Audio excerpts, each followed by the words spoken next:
வணக்கம் and welcome to AppleBox. உங்க கூட பேசிட்டு இருக்கிறது சபரி. நான் நேற்றுக்கு குட்டி கதையிலே சொல்லியிருந்தேன் இன்னைக்கு யாருக்கான வீடியோ அப்படின்னு சொல்லிட்டு. ஒருவேளை நீங்கள் ஒரு சிறு தொழிலோ பெருத்தொழிலோ பண்ணிட்டு இருந்தீங்க அப்படின்னாலோ இல்லை ஆண்டர்பிரினர் ஆகணும் அப்படிங்கிற ஆசையோடு இருந்தீங்கனாலோ இந்த வீடியோவை மிஸ் பண்ணாமல் பாருங்கள்.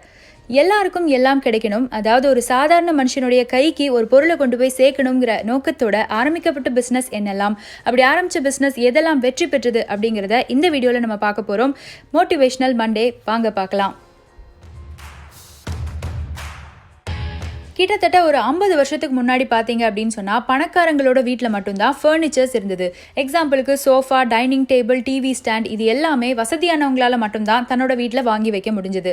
அதே நேரத்தில் ஒரு சாதாரண மனுஷன் அது வேணும் அப்படின்னு ஆசைப்பட்டா செகண்ட் சேல்ஸில் ஏற்கனவே யாராவது உபயோகப்படுத்தின ஒரு பொருளை மட்டும்தான் வாங்க முடியும். அந்த மாதிரியான ஒரு நிலைமை தான் இருந்தது. இன்னொரு பக்கம் மரவேலை பார்க்குறவங்களுக்கு ஒரு பெரிய பிரச்சனை இருந்தது.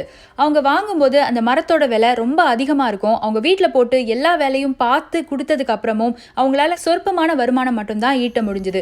ஒரு சில நாள் வருமானம் வரும், இன்னொரு சில நாள் வருமானம் வராது.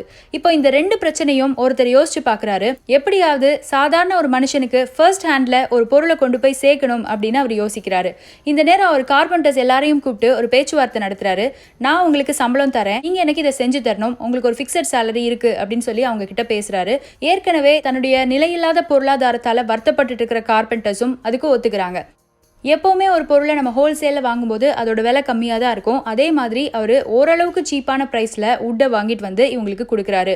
மர வேலையை பொறுத்த வரைக்கும் அதிகமான நஷ்டம் எதில் வரும் அப்படின்னு பார்த்தீங்கன்னா உட் வேஸ்டேஜில் தான். சரியான டிசைன் மூலமாகவும் அவங்க எல்லாரையும் ஆர்கனைஸ் பண்ணி சரியாக வேலை பார்க்க வைக்கிறதுனாலையும் அந்த உட் வேஸ்டேஜ் ரொம்பவே குறையுது. இதன் மூலமாகவும் அவருக்கு ஒரு லாபம் வருது. இப்போ மொத்தமாக அவங்க நிறைய ஃபர்னிச்சர் எல்லாம் பண்ணுறாங்க.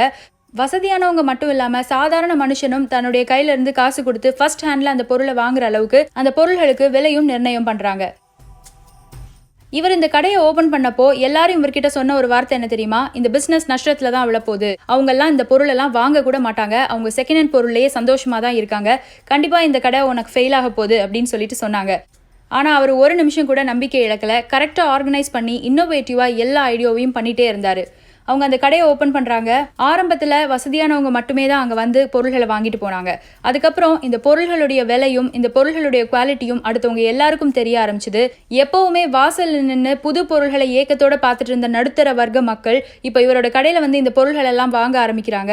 ஏகப்பட்ட கூட்டம் வருது. அவங்கவுங்க வசதிக்கு ஏற்ப ஒவ்வொரு ப்ரைஸ் ரேஞ்ச் அங்கே இருக்குது. டைனிங் டேபிளாக அதிகமான விலையிலையும் நடுத்தர விலையிலையும் இருக்கும், ரொம்ப கம்மியான விலையிலையும் இருக்கும். இப்படி எந்த மக்கள் வேணாலும் அதை எடுத்துகிட்டு போகலாம் அப்படிங்கிற லெவலுக்கு ஒரு ஐடியா டிசைன் பண்ணப்பட்டது தான் IKEA. IKEA போயிருந்தீங்கன்னா நீங்களே பார்த்துருப்பீங்க அதோட ப்ரைஸ் ரேஞ்சை. கண்டிப்பாக வசதியானவங்க அவங்களுக்கு வாங்குற மாதிரியான பொருள்களும் அங்கே இருக்கும். அதே நேரத்தில் சாதாரண மனுஷனை யோசிச்சு டிசைன் பண்ண ஐடியாஸும் அங்கே இருக்கும். இதனால கார்பெண்டர்ஸ்க்கும் நல்லது நடந்தது, கம்பெனி ஓனருக்கும் நல்லது நடந்தது, மக்களுக்கும் சேர்த்து நல்லது நடந்தது. இதன் விளைவாக தான் உலகத்துடைய பல பகுதிகளில் பல நாடுகளில் IKEA இப்போ இருக்கு. இது எல்லாத்துக்கும் காரணம் அதோட ஃபவுண்டரான INGVAR KAMPRAD தான். இவரை பார்த்து தான் உன் பிஸ்னஸ் தோல்வியில தான் போய் முடிய போகுதுன்னு சொல்லி எல்லாருமே சொன்னாங்க.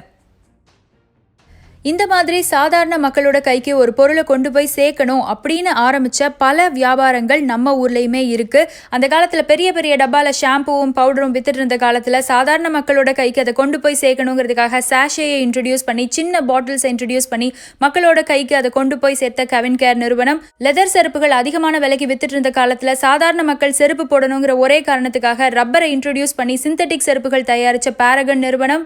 தங்க நகைகளை போட முடியாதான்னு சாதாரண மக்கள் ஏங்கிட்டு இருந்த காலத்தில் தங்கத்தை மாதிரியே அவங்களுக்கு செஞ்சு கொடுத்த கல்யாணி கவரிங் நிறுவனம். இது எல்லாமே சாதாரண மக்களுக்கு ஒரு விஷயம் போய் சேரணுங்கிற நோக்கத்தோட ஆரம்பிக்கப்பட்ட பிஸ்னஸ் தான். இது எல்லாமே நல்லபடியாகவும் ஓடி இருக்கு.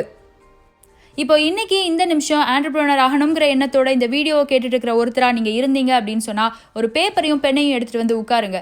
இந்த நிமிஷத்தில் எந்த ஒரு பொருள் சாதாரண ஒரு ஜனத்தை ரீச் பண்ணாமல் இருக்குது அப்படின்னு சொல்லிட்டு யோசிச்சு பாருங்க. எந்த பொருளுக்காக ஒரு சாதாரண மனிதன் மற்றவங்ககிட்டலாம் இருக்குது நம்மகிட்ட இல்லாமல் இருக்கேன்னு ஏங்குறான்னு சொல்லி யோசிச்சு பாருங்க.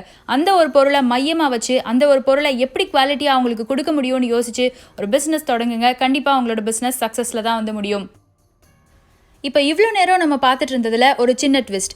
ஏற்கனவே நீங்கள் ஒரு வேளை பிஸ்னஸில் இன்வால்வ் ஆயிருந்தீங்கன்னா ஏற்கனவே உங்களுக்கு வேறு எதுலையாவது எக்ஸ்பீரியன்ஸ் இருந்து அது ஏற்கனவே காமன் மேனோட கையில் இருந்தது அப்படின்னு சொன்னால் அந்த பிஸ்னஸ் எப்படி இன்னோவேட்டிவாக பண்ணுறது?